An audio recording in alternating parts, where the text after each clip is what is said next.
Gracias, doctora Lagos, por su invitación a Roberto y a mí para este conversatorio de la Sociedad de Ontología Legal, donde ya hemos participado anteriormente. Saludar a los asistentes, a los colegas que están conectados en esta tarde para que podamos de alguna manera instalar en la conversación este proyecto de ley que aumenta las sanciones aplicables a los casos de negligencia médica y odontológica.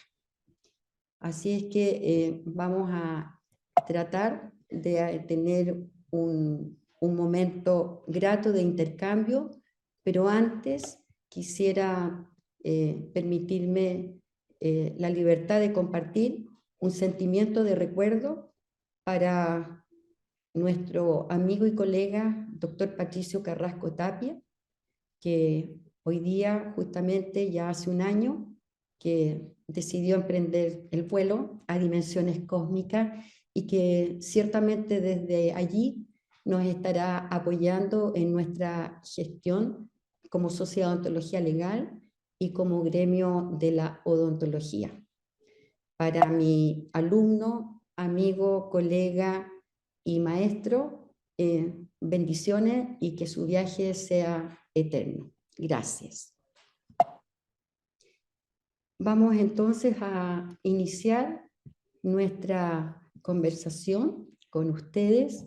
Esta es nuestra carta de presentación, nuestra guía para poder ir de alguna manera analizando ciertos tópicos para poder llegar después a integrar las inquietudes o las consultas que de ustedes surjan. Nos vamos a situar desde lo que fue nuestro primer encuentro en agosto del año pasado, en lo que es la historia o ciertos antecedentes históricos respecto de la constitución de nuestra profesión en calidad universitaria, cuyo publicación en el diario oficial de que la hace una carrera universitaria y se constituye desde el 27 de septiembre de 1917 como una profesión de formación universitaria oficialmente. Y es así, desde esa concepción, bajo la Constitución de 1925, es que nos fundamentamos sobre esta premisa: entender que nuestra profesión apunta a un bienestar primario de la vida, libertad y dignidad de los pacientes, de sus familias y del conjunto de la sociedad chilena. Entendiendo eso, vamos a tener una breve línea de tiempo, apuntando que en 1917, bajo la ley 3301, se crea el título de cirujano dentista. Posteriormente, en 1948, es la creación del Colegio de Dentistas de Chile bajo la ley 9271, en la que la creación de este colegio fija el arancel de honorarios profesionales, la elección de sus representantes está bajo la ley electoral de la nación y estar colegiado para obtener patente para ejercer es un deber. Siendo en 1980 la promulgación de una nueva constitución con el decreto de ley 3621 en que los colegios profesionales pasan a ser asociaciones gremiales y pierden las atribuciones que antes tenían. Con el decreto de ley número 2757, entonces se rige hasta ahora los colegios profesionales, en la que se determina que no es necesario estar colegiado para ejercer una profesión y se suprime la facultad de fijar los aranceles obligatorios para sus asociados. Es entonces que en el 2005, bajo el gobierno del expresidente Ricardo Lagos Escobar, se agrega una reforma constitucional al artículo 19, número 16, inciso cuarto, en la que se agrega la facultad de que los colegios profesionales pueden conocer sobre faltas a la ética de sus colegiados. Desde esa época hasta el 2022 se introduce en el proyecto de la nueva Constitución el artículo 74, en la que reza que los colegios profesionales son corporaciones de derecho público, nacionales y autónomos, que colaboran con los propósitos y las responsabilidades del Estado. Sus labores consisten en velar por el ejercicio ético de sus integrantes, promover la credibilidad y representar oficialmente a la profesión ante el Estado y las demás que establezca la ley. Todos saben el final que hubo en el 2022. Obviamente que este proyecto no pudo ser incorporado porque no se aprobó esa constitución. Es entonces que a partir del 2023 se crea un proyecto de una nueva constitución con los artículos 16, número 17 de la letra F y el número 26 de la letra E, en que se dice que nadie puede ser obligado a pertenecer a colegios profesionales. Los colegios profesionales constituidos en conformidad con la ley estarán facultados para conocer de las reclamaciones que se interpongan sobre la conducta ética de sus miembros. Contra sus resoluciones se podrá apelar ante la Corte de Apelaciones respectiva y los profesionales no asociados serán juzgados por los tribunales competentes de conformidad con la ley. La letra E dice que ninguna ley o disposición de autoridad pública podrá exigir la afiliación o organización o entidad alguna como requisito para desarrollar una determinada actividad o trabajo, ni la desafiliación para mantenerse en esto. Por lo tanto, la ley determinará las profesiones que requieran grado o título universitario y las condiciones que deben cumplirse para ejercerla. Estando así, esta línea de tiempo histórica es que es importante y relevante poder revisar para este conversatorio ciertos conceptos básicos, poder entender lo que realmente conlleva el poder revisar este proyecto de ley que es el que nos convoca hoy día. Concepto como lex artis, que es aquel conjunto de normas que rigen el correcto ejercicio técnico de la profesión. Es, por tanto, una virtud específica del profesional, del cirujano dentista, el estar en posesión de un acabado saber referido a su propia labor como profesional de la salud y el que debe mantenerse en todo momento actualizado.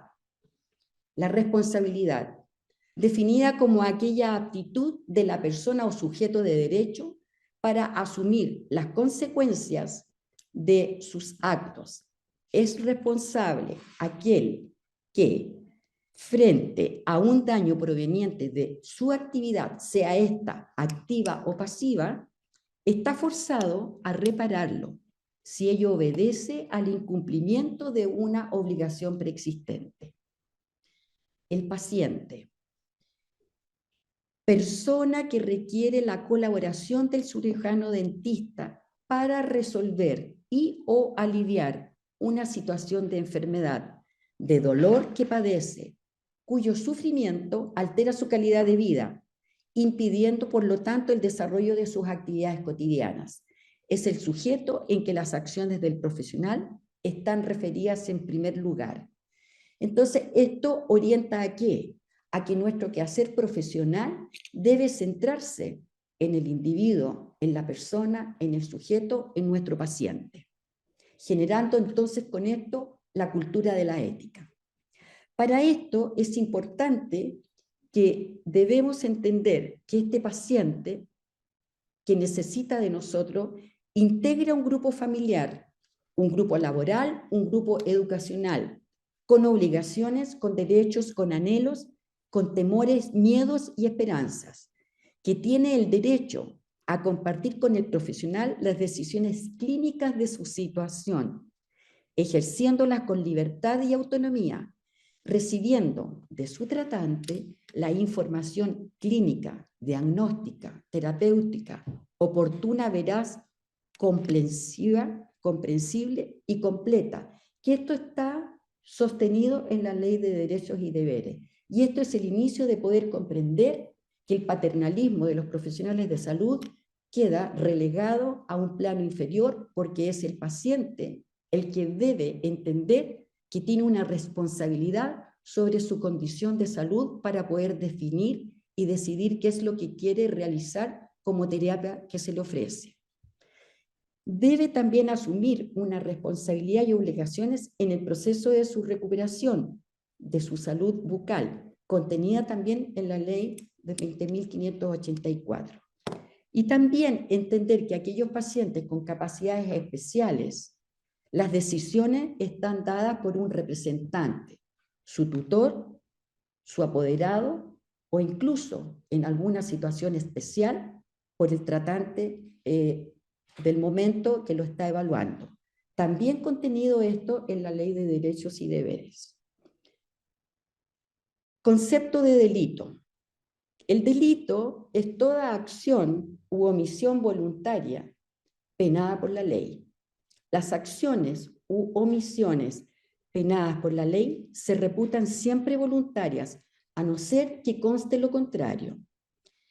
El que cometiere delito será responsable de él e incurrirá en la pena que la ley señale, aunque el mal recaiga sobre persona distinta de aquella a quien se proponía ofender.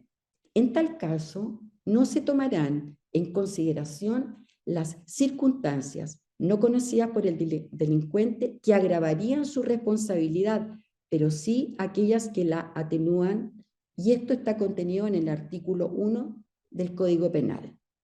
Concepto importante, mala praxis. Término anglosajón, malpractice, que se ha definido como aquel tratamiento malo, erróneo o negligente que resulta en daño, sufrimiento innecesario o muerte del enfermo, debido a una ignorancia, a una negligencia, a una impericia, a un no seguimiento de reglas establecidas o un intento criminal doloso.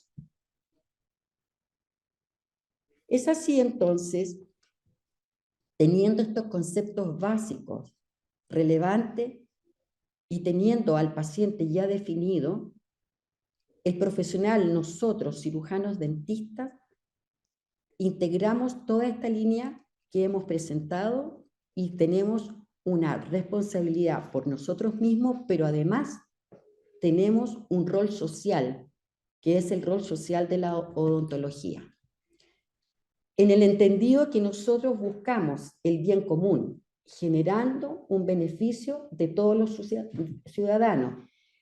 Cumplimiento de emisión que va a depender de ciertas condiciones o de ciertos factores. Debemos entender que nuestro compromiso como profesionales es proteger la vida, tener una conducta de integridad corporal, física y psíquica de todos los pacientes, siendo la salud bucodental el centro de nuestra actividad. Poner atención al contexto social general en que el paciente se desarrolla, restableciendo su salud, cumpliendo sus obligaciones familiares, laborales, personales y atendiendo al respeto y protección de la vida privada. Tener claro que nuestro compromiso está orientado a extender nuestros servicios al mayor número de personas en una sociedad, reduciendo por lo tanto la brecha entre aquellos que tienen acceso a la atención profesional y a los que no. Internalizar en el día a día que somos agentes activos de democratización del acceso a la salud bucodental de la comunidad en la que trabajamos y comprender que nuestra misión es estrictamente social, acogiendo a las personas que requieren tratamiento sin distingos o discriminaciones de etnia, de raza, de género, de orientación sexual, de postura política, religión, quehacer, oficio, nivel socioeconómico y naturaleza de la patología que sufre. Entonces, entender que todo lo planteado nos pone a nosotros de cara a la sociedad y por lo tanto nuestro compromiso es un compromiso activo que debe apuntar ¿a qué? A la disminución de la inequidad en la distribución de la salud bucal. Ejercer una labor eficiente en el uso de los recursos públicos que están a nuestra disposición. realizar mejoras activas en la calidad de los servicios de salud, no discriminar y mantener siempre una tendencia a otorgar mayor justicia social encauzando la protección del medio ambiente. Esto orientado a lo que hoy día se conoce como la odontología sustentable. Un concepto no menor es el acto médico. Y el acto médico es aquel en el cual se concreta la relación médico-paciente, es decir, es una forma especial de relación entre las personas.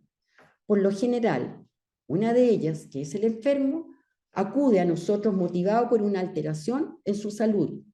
Y la otra parte, el médico o el odontólogo, es el que tiene la capacidad de orientar y sanar de acuerdo a su preparación y al tipo de enfermedad que el primero presente.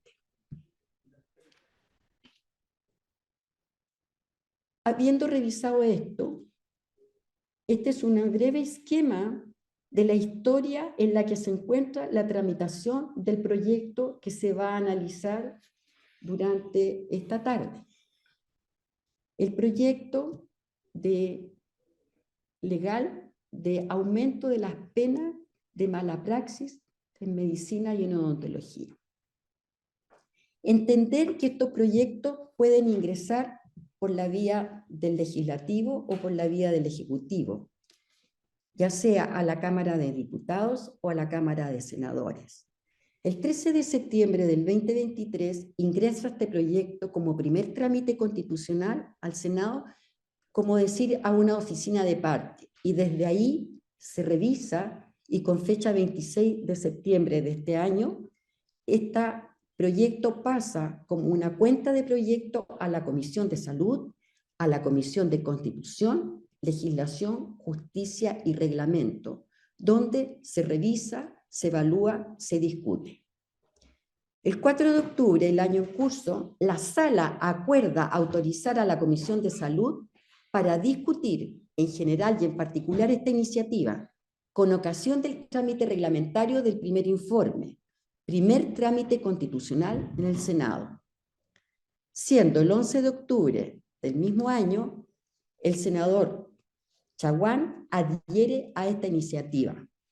Es así que hoy día, haciendo un seguimiento con don Roberto Lago en qué condición está hoy día este proyecto, simplemente este proyecto está en pausa, está pendiente y no está en tabla con carácter de urgencia para ser analizado y poder avanzar en el mismo. Entonces, frente a lo que hemos inicialmente planteado, voy a dejar al señor Roberto Lago para que pueda compartir con ustedes el análisis del proyecto, en qué condición está y cuál es el futuro de lo que este proyecto pudiera apuntar. Roberto. Muchísimas gracias, Presidenta del Tribunal Metropolitano de Ética. En primer lugar, agradecer la instancia de poder hablar sobre estas temáticas de índole legislativo que pueden eventualmente causar un impacto a cómo se ejerce la odontología y otras profesiones de carácter médico. Lo primero que tenemos que entender sobre el análisis que realizamos sobre este proyecto de ley es que no es una ley de la República, está en su primer trámite constitucional y este proyecto tiene un objeto bien delimitado, que es aumentar las sanciones por responsabilidad penal que implica las penas para las profesiones de salud que causen daño por negligencia culpable. Hay que entender hoy día que nuestro Código Penal, que data de 1842, tiene un delito específico en razón a los actos de los médicos, las matronas y los cirujanos dentistas, que está en el 491 del Código Penal, y este proyecto tiene por objeto aumentar las penas que están establecidas en esa normativa. Dicho esto, se agrega como pena accesoria la pérdida del título y eventualmente, dependiendo de la gravedad de la lesión esgrimida al paciente, la inhabilitación temporal de 5 a 20 años para ejercer la profesión de médico, matrono, cirujano, dentista en casos de negligencia con resultado de muerte o lesiones graves, lo que altera diametralmente la actual regulación que en caso alguno conlleva la pérdida del título y la incapacidad para poder ejercer la profesión. Es importante también establecer que este proyecto de ley establece un cambio en la lógica procesal de los juicios de mala praxis o negligencia, en razón de establecer a través de la ley 20.584 que la carga de la prueba, que es una institución de carácter procesal, se invertiría en los casos de negligencia médica.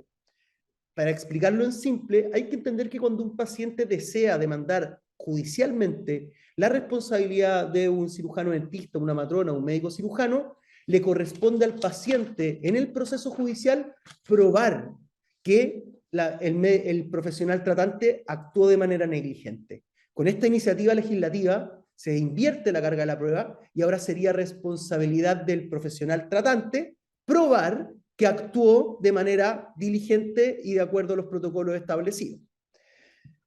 El proyecto de ley también aborda los siguientes cambios. Como lo hablábamos anteriormente, propone modificar el 491 del Código Penal en el siguiente sentido. El médico cirujano, farmacéutico, flebotomiano, que era una concepción antigua de cirujano dentista que se tenía, no olvidemos que el código es de 1842, o matrona, que causare mal a las personas por negligencia culpable en el desempeño de su profesión, incurrirá respectivamente en las siguientes penas. A, reclusión menor en su grado medio a máximo si el resultado fuere lesiones menos graves, más la inhabilitación temporal del ejercicio de la profesión de 1 a 5 años. En el caso de que estas lesiones fueran graves o gravísimas, una inhabilitación para el ejercicio profesional de 5 a 10 años, y en el caso de que el resultado fuese muerte, un presidio menor en su grado máximo a presidio mayor, vale decir cárcel efectiva, más una inhabilitación especial de 10 a 20 años del ejercicio profesional. También, lo cual llama la atención, que en los casos que hayan investigaciones por parte de la Fiscalía, el proyecto de ley establece que se agrega la suspensión del Registro Nacional de Prestadores Individuales de Salud, lo cual llama profundamente la atención en razón de que, por ejemplo, los funcionarios públicos que tienen asociado el pago de ciertas asignaciones, por ejemplo, el artículo 33 bis de la ley 19.664, en el caso que estén siendo investigados, no sancionados, sino en una investigación, y en el entendido que por parte de la Fiscalía, que tiene una sobrecarga gigante de trabajo, estas investigaciones pueden durar alrededor de 1 a 2 años, sería sacado el Registro Nacional de Prestadores. Y eso obviamente generaría un impacto económico en el caso, por ejemplo, de los funcionarios públicos de la ley 19.664, porque ya no tendrían la asignación del artículo 33 bis, que establece que cualquier profesional, funcionario que tiene una especialidad inscrita en el registro, gozaría de ese pago, de esa asignación permanente. Por ende, tampoco el legislador observó esta situación, y acá nos llama profundamente la atención de que ocurra de que se vulnera gravemente, ya vamos a pasar a las problemáticas que presenta el proyecto, pero esto vulnera gravemente la presunción de inocencia, que es una garantía constitucional que tiene actualmente nuestro modelo constitucional. Perfecto, vamos con las problemáticas. La primera problemática que se detecta es que en el artículo 1 se propone hacer modificación en el Código Penal y se establece reemplazar la pena accesoria de la inhabilitación especial temporal para emitir licencias médicas por la de inhabilitación especial temporal para ejercer la profesión de médico, cirujano, farmacéutico, cirujano dentista o matrona. Además, se introduce la pena de inhabilitación especial perpetua para ejercer la profesión de médico, cirujano, farmacéutico, cirujano dentista o matrona, lo cual tiene dos contradicciones que es importante señalar. O sea, lo primero es que se elimina las sanciones de la inhabilitación especial para emitir licencias médicas, pero al mismo tiempo la conserva como una sanción en el artículo 202 del Código Penal y como medida cautelar en el artículo 156 bis del Código Procesal Penal, y esto ocurre cuando hay investigaciones de la Fiscalía relacionadas con fraude en el otorgamiento de licencias médicas.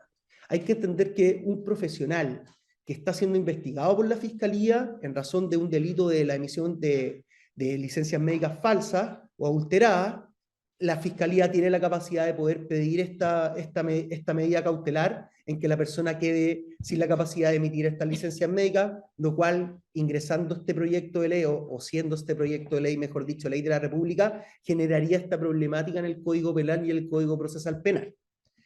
Dicho esto, la inhabilitación, perdón, especial perpetua para ejercer la profesión de las distintas profesiones, perdón, las distintas profesiones médicas. Esta pena no se contempla en ninguno de los tipos penales del mismo código. Y esto es sumamente relevante, pues estamos hablando de que el delito de mala praxis con lesiones es un cuasi delito, entendiéndose de que es un delito que se realiza sin la intención de causar un daño al paciente, que se puede dar por una actuar negligente o por la inobservancia de ciertos protocolos, pero se establece también una pena que es sumamente alta y también no se modifica el 491 en razón de establecer esa pena en el tipo penal que está en ese artículo, sino en el artículo 21 del Código Penal, lo que también en la práctica haría que esta sanción nunca podría ser aplicable porque no está en el artículo específico que regula el tipo penal, vale decir, la conducta que es penada por nuestra sociedad y la sanción que debiese estar en el mismo artículo. Ahí hay un problema de diseño constitucional, o sea, perdón, de diseño legislativo por parte de los legisladores que insertaron este proyecto. Bueno, el artículo 1 propone esta introducción al 491, pero esta propuesta plantea serias inquietudes sobre la constitucionalidad y proporcionalidad. Es importante entender que el derecho penal tiene el principio de proporcionalidad de las penas, y acá, a ojo y bajo el análisis que se hizo por el área jurídica del colegio, hay que entender de que aquí estamos hablando de penas sumamente altas respecto a delitos, por ejemplo, de lesiones menos graves. O sea, hay que entender que la privación de libertad es 541 a 5 años por un delito menos grave, podría conllevar, no sé, imagino en el caso que hay una suerte de negligencia por un tratamiento de ortodoncia y el profesional estaría arriesgando entre 541 días a 5 años de presidio efectivo. O sea, lamentablemente acá hay una vulneración clara al principio de proporcionalidad en razón de que se puede arguir perfectamente de que el profesional no tiene la intención de realizar ese tipo de daño en el paciente. Hay que entender que los actos médicos conllevan un riesgo, son situaciones de riesgo en las cuales obviamente el paciente también tiene que prestar cierta contribución al restablecimiento de su salud y que muchas veces aquello no ocurre. ¿Ya? Bueno, continuando con las problemáticas, nosotros creemos que el proyecto de ley tiene dos aspectos principales que es importante resaltar. Primero, como señalaba, que las penas resultan totalmente desproporcionadas, ya que la negligencia médica, cuando haya negligencia médica en casos de lesiones menos graves, esta podría ser castigada con penas más severas para lesiones menos graves causadas intencionalmente.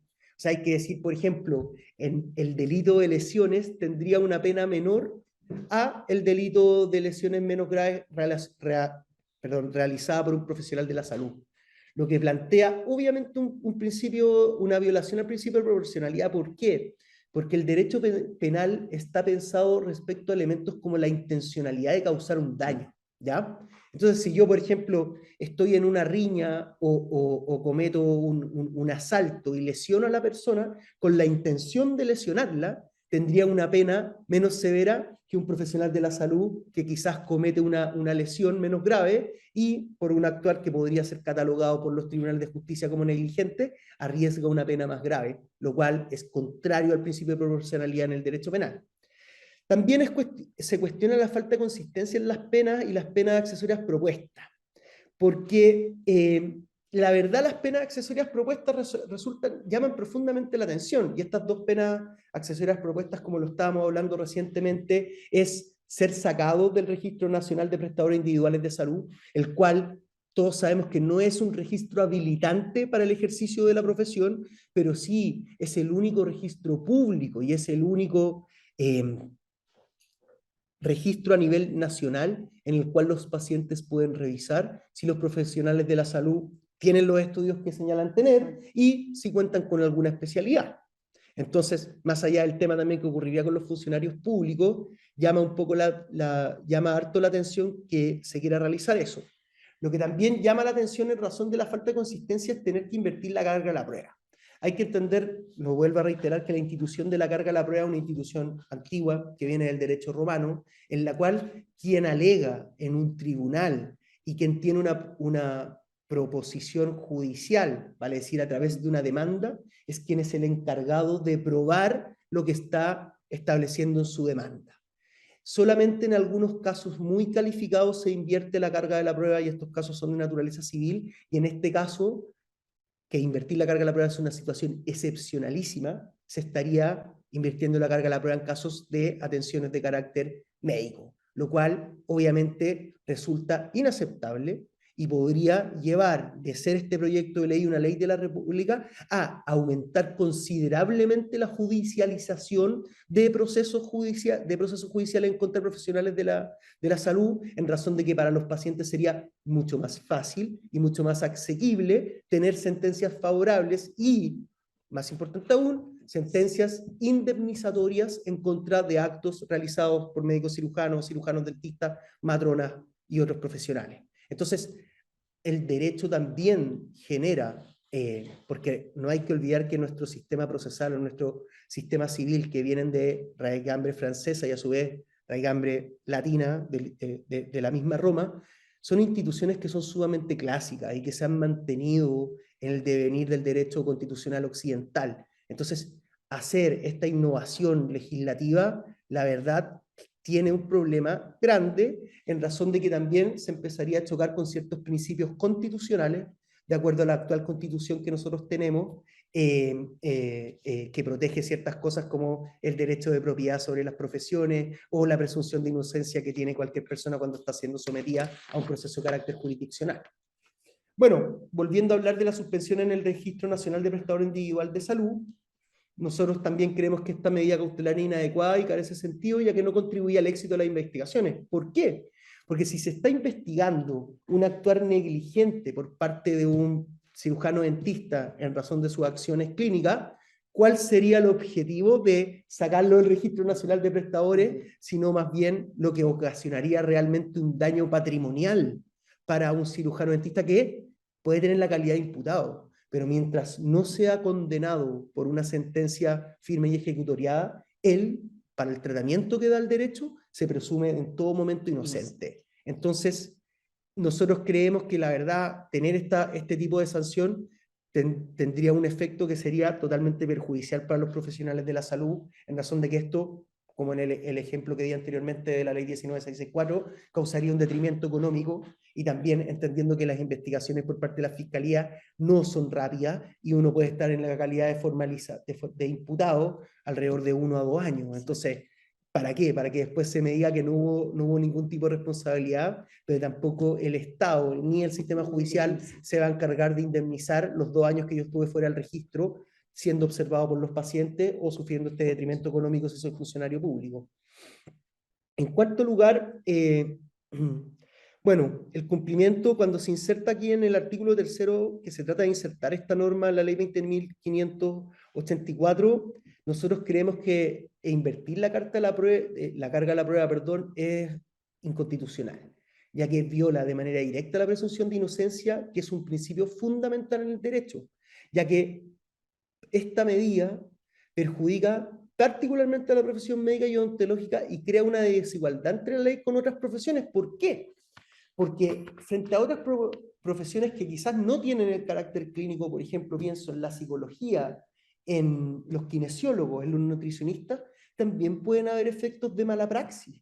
También pueden haber decisiones o orientaciones por parte de estos profesionales que sean equivocadas y que lleven al daño en la salud del paciente, pero en esos casos no tendríamos esta carga o este peso por parte del proyecto de ley, sino que el proyecto de ley solamente afectaría a 4 de un total de alrededor de 15 profesiones de carácter médico vinculadas al área de la salud. Entonces, no se entiende por qué el legislador en este caso pretende, solo respecto de ciertas profesiones, hacer el tema del cambio de la carga de la prueba y establecer que solo en esos casos, para decir en la profesión médica, ontológica, de matrona y enfermería, se tendría que invertir la carga de la prueba, pero en el caso de un psicólogo, una nutricionista, un kinesiólogo, no. Entonces, no hay una justificación tampoco en el proyecto de ley que establezca por qué en algunos casos sí, en algunos casos no, en el entendido, como bien explicaba la presidenta del Tribunal de Ética, la función social de las profesiones del área de la salud apunta hacia lo mismo,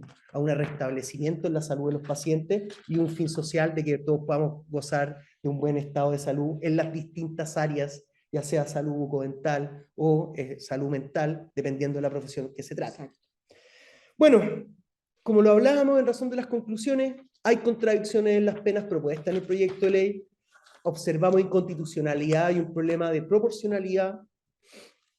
También vemos la ineficacia de las medidas cautelares en razón de sacar a los profesionales del Registro Nacional de Prestadores, y lo más grave que creemos que este proyecto de ley, de ser ley de la República, entra en directa colisión con garantías constitucionales, como la presunción de inocencia, como el derecho de propiedad que tengo yo sobre ejercer mi profesión, que ya si cumplí el ejercicio, aprobé el pregrado, tengo un derecho de carácter inmaterial adquirido para poder ejercer mi profesión, y solamente en casos muy calificados, como en el ejercicio del derecho, hay antiguas normativas previas a la Constitución del 80 que establecen la inhabilitación para poder ejercer el derecho, pero solamente en casos graves y penas efectivas de cárcel que van a más allá de 5 años y un día, lo cual es una pena sumamente grave.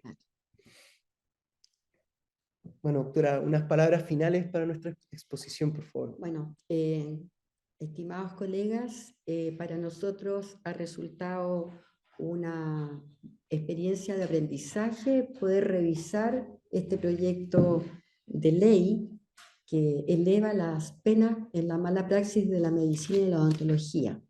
Solamente hemos querido colocar un escenario para invitarlos a reflexionar y a entender de cuál es nuestra responsabilidad y nuestro compromiso de hacernos cargo de la conocimiento de la normativa vigente y de entender que una ley promulgada es una ley sabida, y poder entender que nuestro colegio está abierto en su página a informar a colegiados y a no colegiados, de manera que podamos ir de alguna manera generando un sinfín de poder ir entendiendo lo que sucede con nuestra profesión y con las otras profesiones de salud en esta sociedad. Habiendo expuesto esto con bastante respeto hacia ustedes, es que pensamos que esta reflexión de Eduardo Galeano nos invita de alguna manera a seguir haciendo el camino. La utopía está en el horizonte. Camino 2 pasos, ella se aleja 2 pasos y el horizonte se corre 10 pasos más allá. Entonces, ¿para qué sirve la utopía? Para eso, sirve para caminar. Nosotros, como equipo integrante de este Colegio de Cirujanos Dentistas de Chile, Asociación Gremial, los invitamos a iniciar este camino, a continuar este camino y a poder participar, para tener un sentido de pertenencia y un sentido de identidad de nuestro quehacer profesional. Muchas gracias por la atención, muchas gracias Roberto, muchas gracias a la directiva de la Sociedad de Odontología Legal y muchas gracias a los colegas y a los asistentes de este conversatorio. Muchas gracias, doctora. Muchas gracias, Roberto. Oye, excelente, súper clarificadora. Yo, bueno, como este es un conversatorio, se convocó como conversatorio, quiero abrir el micrófono para quienes estén interesados, pueden levantar la mano y vamos dando la palabra, pueden prender la cámara, hacer sus preguntas, comentarios directamente a los expositores. Ahí tenemos primero Francisco Alonso Moreno.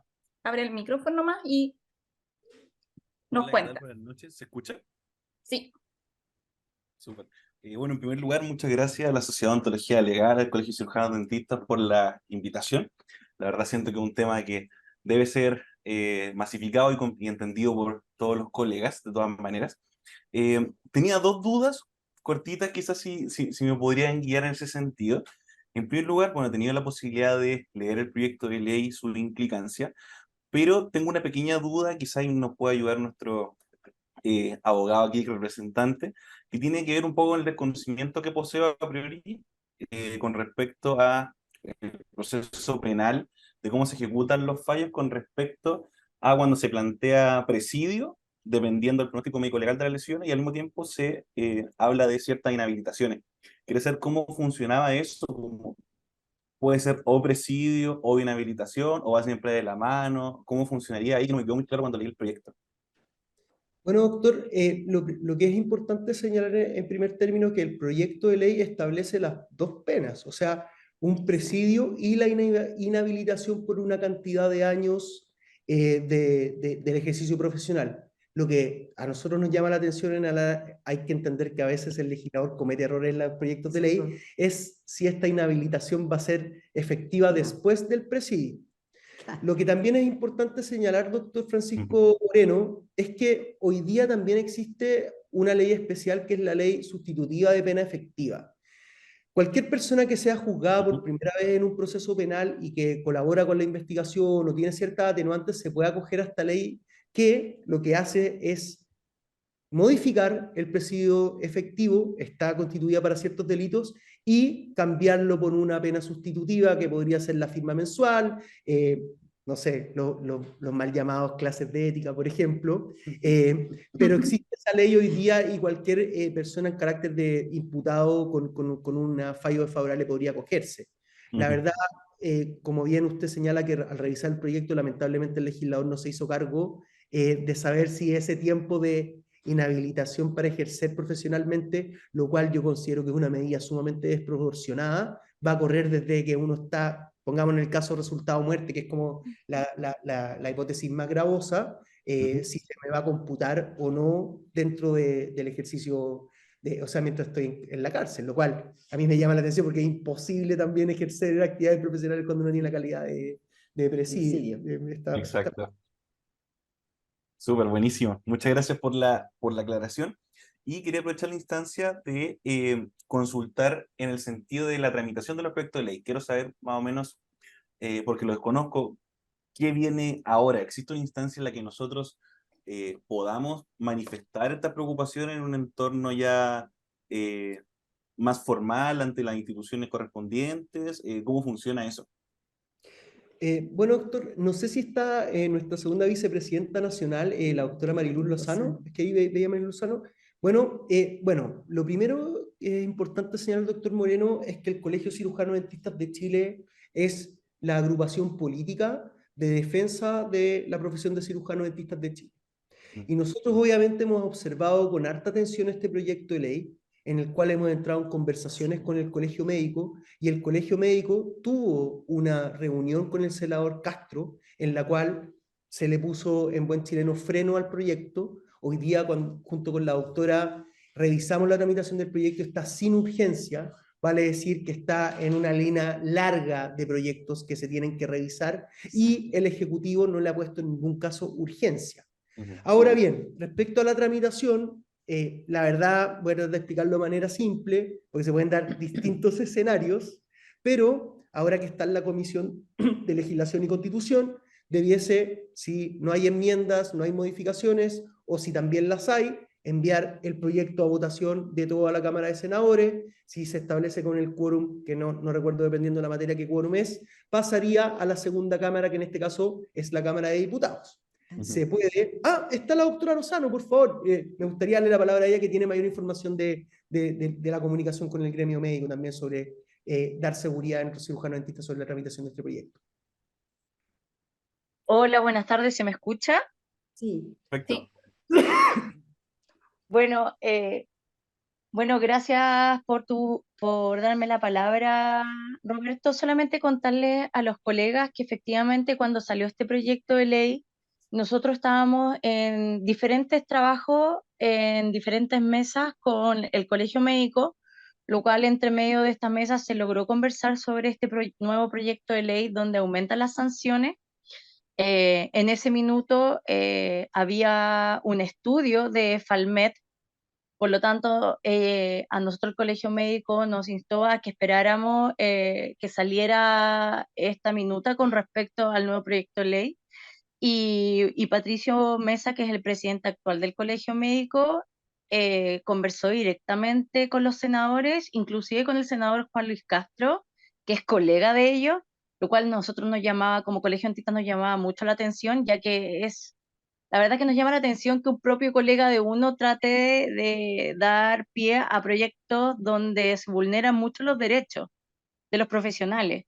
En ese sentido, como tal dijo Roberto, el proyecto de ley vulneraba diversas garantías constitucionales consagradas en la Carta Fundamental y en diversos tratados internacionales suscritos por nuestro país.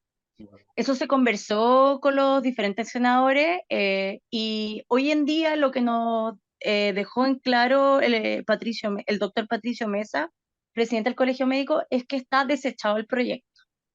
Sin embargo, colegas, como ya muchos de ustedes saben, no quiere decir que como colegio de cirujanas y cirujanos dentistas no estemos atentos. Y algo, el llamado a todos los colegas, que si nos llegamos a enterar, porque a veces nosotros como colegio no tenemos las facultades para estar atentos, obviamente, todo el tiempo de ir revisando las redes, obviamente de estar atentos así que algún proyecto sale a la luz. Por lo tanto, también es trabajo de todos nosotros como dentistas estar atentos a que si llegara a salir nuevamente este proyecto a relucir, porque queda ahí como bajo la penumbra. Esto supuestamente bajo palabra está desechado, pero no significa que el día de mañana lleguen otros senadores, tomen este proyecto de ley y lo vuelvan a sacar. Por lo tanto, frente a ese sentido, siempre estar atento y hacer un llamado a todos los colegas que si se llegan a enterar de que esto vuelve a salir a la luz, de avisar a los colegas, a cualquiera que esté dentro de algún tipo de directiva dentro del colegio, para estar siempre atentos e informados. Pero bajo las palabras del doctor Mesa, él nos dio a entender que el proyecto ya no iba a seguir su curso. Eso es toda la información que les puedo entregar en el minuto. Gracias, Roberto. Buenísimo, muchas gracias, todo clarísimo. Bien, tenemos también la mano levantada del doctor Marcos Faúndez. Marcos, si quieres, abres el micrófono. Y después de lo que dijo la doctora, no hay nada más que decir entonces. No, un gusto excelente, Yanitza, Roberto, la verdad los felicito y gracias, muchas gracias por la exposición, digamos, en este sentido. Yo creo que es bueno que se hagan estas exposiciones. Yo iba a decir un comentario, es tan mal el proyecto, es tan malo, porque los que trabajamos en el área pericial y hemos ido al tribunal, qué sé yo, donde dolosamente una persona le infiere algún daño a otro, volándole 1, 2, 3 dientes, llegan a acuerdos reparatorios tan mínimos, que a mí me parece vergonzoso, que por una acción denominada cuasi delito, como la que nosotros, que a diferencia que es delito, se le imponga en forma desproporcionada, tal como decía Roberto, se rompe el principio de proporcionalidad, además del principio de la inocencia, digamos, porque al final de cuentas se nos juzga antes de ser enjuiciado, se castiga con anterioridad. Por lo demás, me parece sumamente improcedente. Yo no sé quién hizo este proyecto en la forma o los asesores, porque más allá de un legislador, tiene que haber gente detrás de eso. La verdad es que hay política de esto por medio, ¿verdad? Si bien es cierto, yo creo que los medios de comunicación han actuado acá con un cierto grado de establecer una atmósfera de impunidad frente a lo que se ve en ciertos programas de televisión frente a este tipo de temas. Nosotros, ha salido un montón de reportajes, tanto del área médica como la odontológica, digamos, de un montón de tipo de negligencia que indudablemente deja la sensación de que hay un tema político de tal de captar votos al final de cuentas.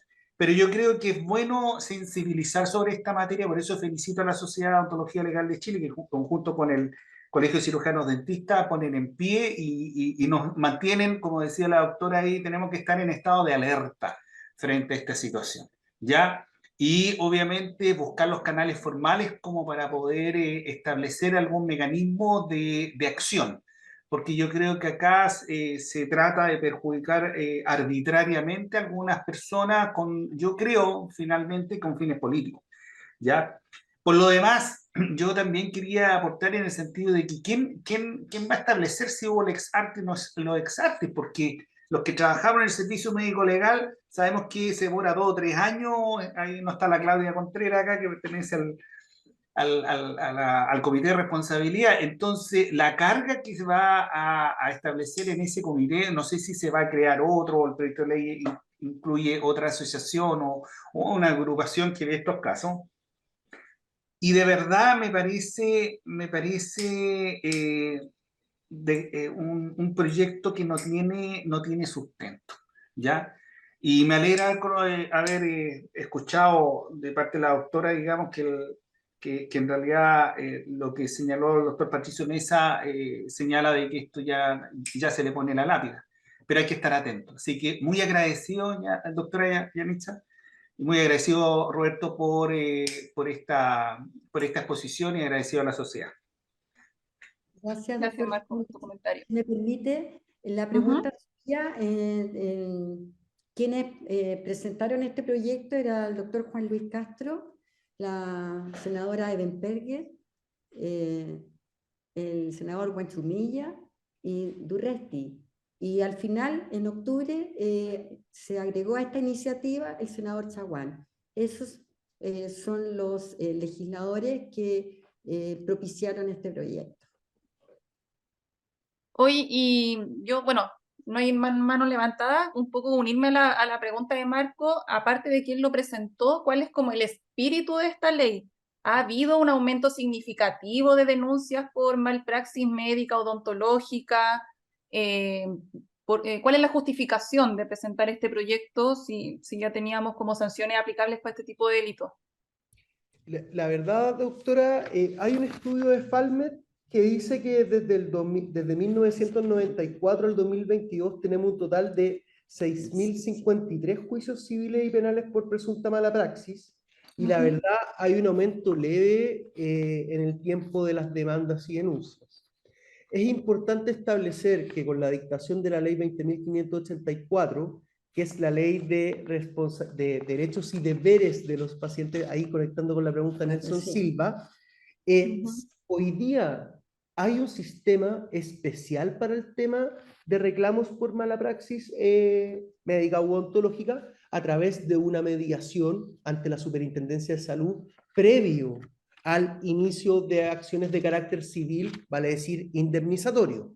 Uno por la vía penal, vale decir, por el 491, igual puede ir por la jurisdicción penal, pero eso conlleva la sanción que estamos viendo en este caso, que sería eventualmente cárcel. Pero si el paciente, que generalmente es lo que más ocurre, busca una indemnización de carácter económico, tiene que ir por la vía primero de la mediación. Si la mediación es frustrada, iniciará un proceso civil, y con ese proceso civil tendrá que primero probar que hubo una negligencia por parte del profesional, y eventualmente se darán las indemnizaciones que estime pertinente el juez de la República.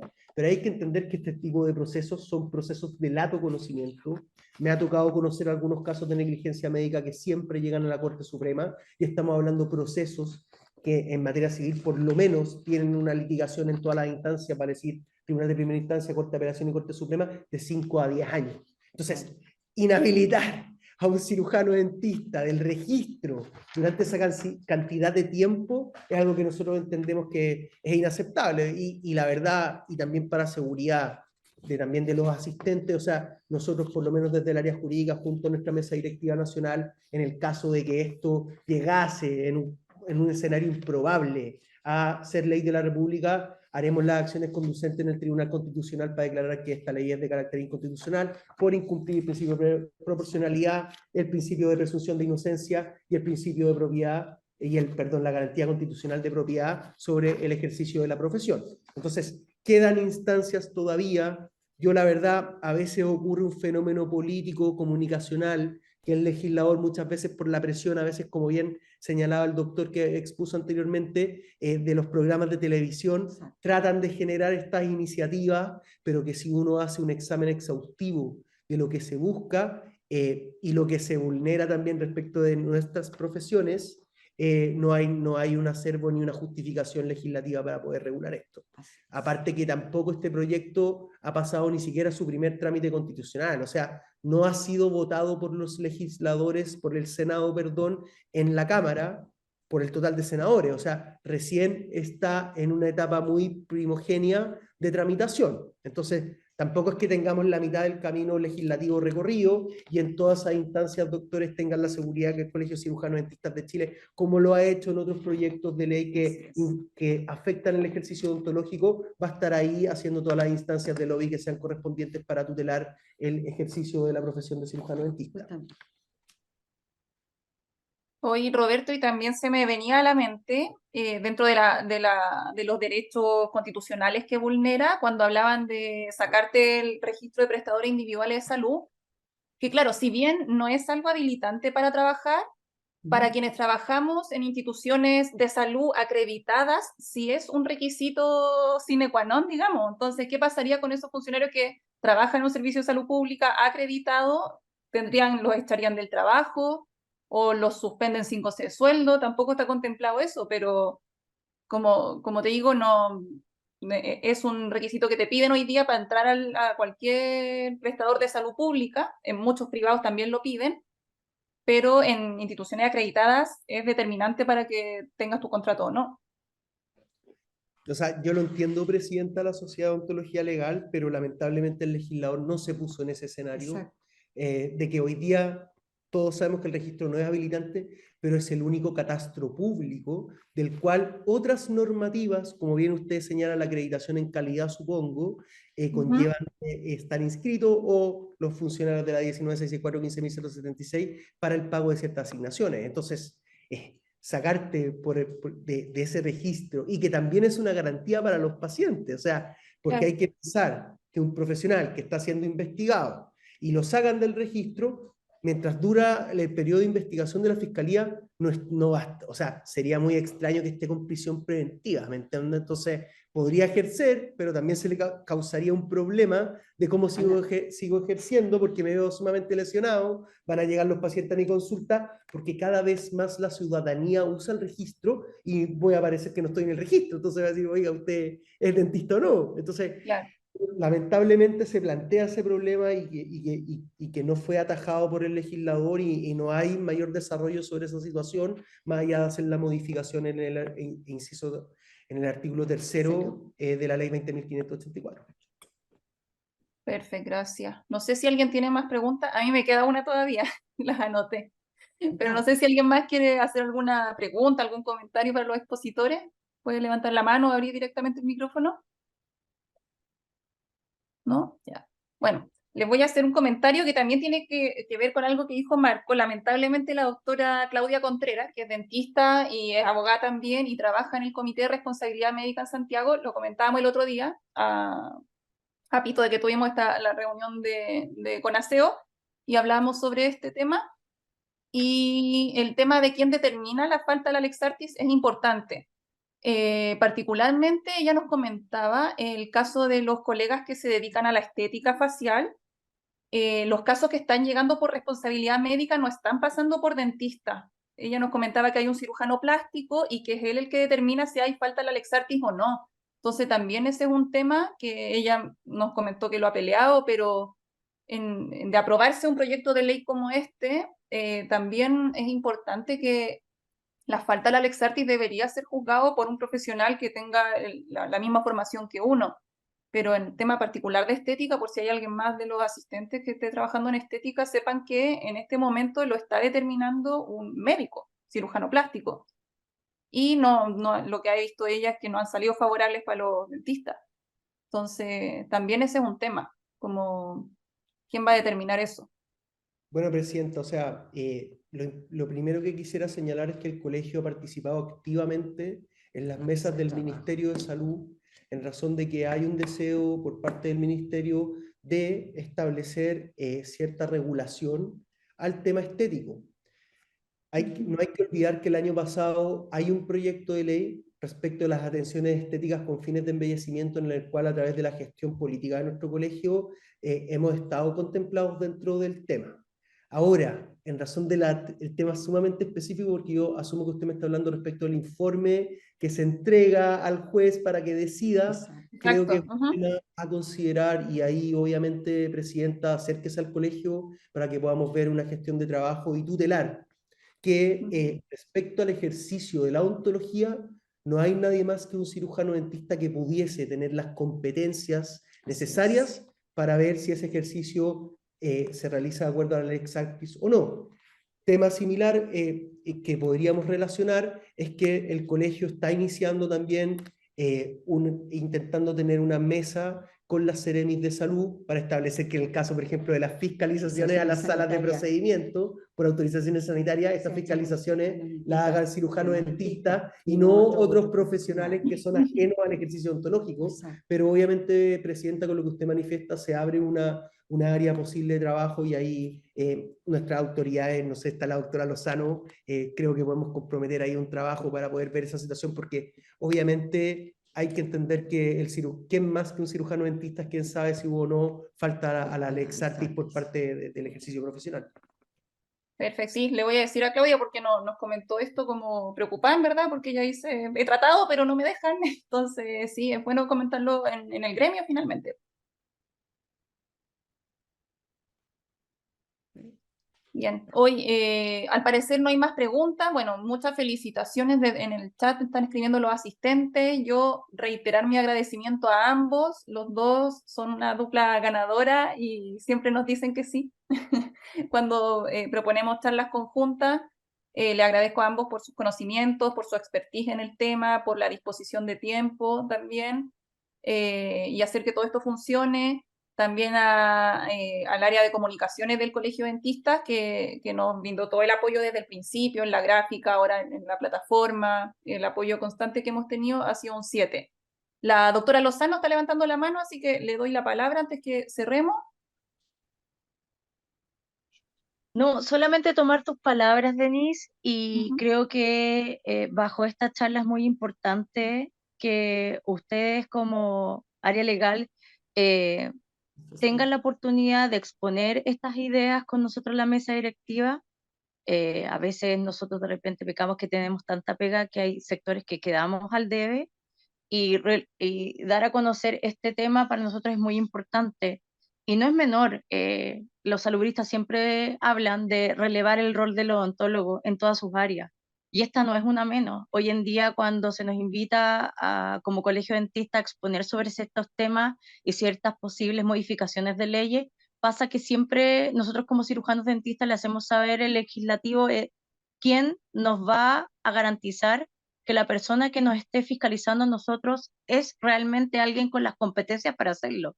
Y esto tiene que ver con esta misma ley, con lo que tú acabas de mencionar, y pasó también con la modificación de ley con respecto a las licencias falsas, que la pregunta del cirujano dentista no es que nos rechacen o tener licencias falsas, sino que quién está detrás de ese rechazo de licencias o decirle al cirujano dentista, no, es que usted no puede dar 14 días, tiene que dar 10. Ya, ¿y usted quién es? Es que soy un médico. Ah, ¿y qué posibilidades tiene usted de decirle a un cirujano dentista cuántos días puede tener ese paciente? Entonces son esas cosas que de mí nosotros agradeceríamos mucho poder concretar una reunión y así obviamente sacar, ver qué posibilidades hay de trabajar en conjunto estos temas. Así que agradecida, Denise, y tomo tus palabras para ver si enganchas ahí con nuestro abogado Roberto Lagos para poder obviamente siempre mejorar el gremio, que es parte de nuestra pega diaria. Perfecto, ya. Nosotros siempre somos un canal abierto y se han afiatado mucho más las comunicaciones entre el colegio y la sociedad en este último tiempo y es nuestro afán que siga así. Así que gracias y recojo la invitación, lo hablaré con Claudia, que es la que maneja más el tema, y agradecido nuevamente a los expositores, esperamos vernos pronto. Y agradecido también a los asistentes que han estado esta tarde y a socializar más este tema, porque es un tema de interés transversal y estar atentos como nos llamaba la doctora Lozano. Muchas gracias a todos.